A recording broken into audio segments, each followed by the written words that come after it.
Hello everyone, myself Sharmistha বিশ্বাস। I M A physiotherapist.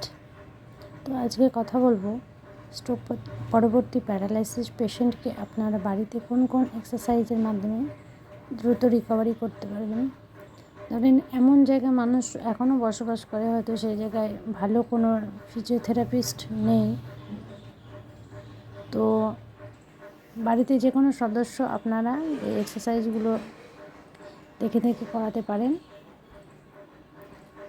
আমি যে পেশেন্টটাকে দেখছি, এই কাকুর বয়স 70+। ওনার 1 বছর আগে স্ট্রোক হয়ে গিয়েছিল। উনি হাঁটতে পারে মোটামুটি, এবং ওনার মাসেলসের পাওয়ার কমে যাচ্ছে, ওর জন্য উনি ফিজিওথেরাপি করাচ্ছেন।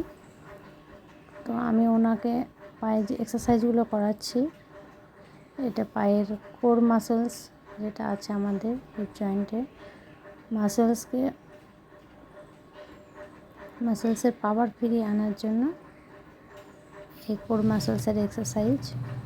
আমি যে এক্সারসাইজগুলো করাচ্ছি আপনারা সামান্যভাবে বাড়িতে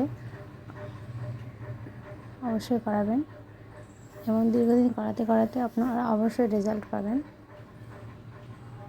তো একে একে আপনারা দেখে নিন আমি কী কী এক্সারসাইজ করাচ্ছি। প্রথমে এক পা আরেক পায়ের উপর তুলে নিয়ে কোমরটাকে তুলতে হবে, কিছুক্ষণ হোল্ড করে থাকতে হবে 10 থেকে 20 সেকেন্ড, তারপর ধীরে ধীরে নামাতে হবে।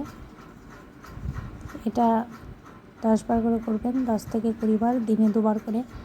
সকালে আপনারা বিছানায় ঘুম থেকে ওঠার সময় একবার করতে পারেন, এবং শোয়ার সময় একবার করতে পারেন। এটা 10 বার করে 2 পায়ে 20 বার করবেন। আর বন্ধুরা, তোমরা যদি আমার এলাকার আশেপাশে বসবাস করো, তোমরা যদি মনে করো আমার সঙ্গে যোগাযোগ করবে আমাকে দিয়ে ফিজিওথেরাপি করাবে, তোমাদের ফ্যামিলিতে যদি কারোর স্পন্ডিলাইসিস হয়ে থাকে, প্যারালাইসিস হয়ে থাকে, তাহলে অবশ্যই আমার সঙ্গে যোগাযোগ করো। এবং বন্ধুরা, আরেকটা কথা বলি, আমার চ্যানেলটা যদি প্রথম হও, আমার চ্যানেলটাকে অবশ্যই সাবস্ক্রাইব করে পাশে থেকো। তো নেক্সট পরপর যে সব এক্সারসাইজগুলো আমি করাচ্ছি, তোমরা পরপর এক্সারসাইজগুলো দেখতে থাকো।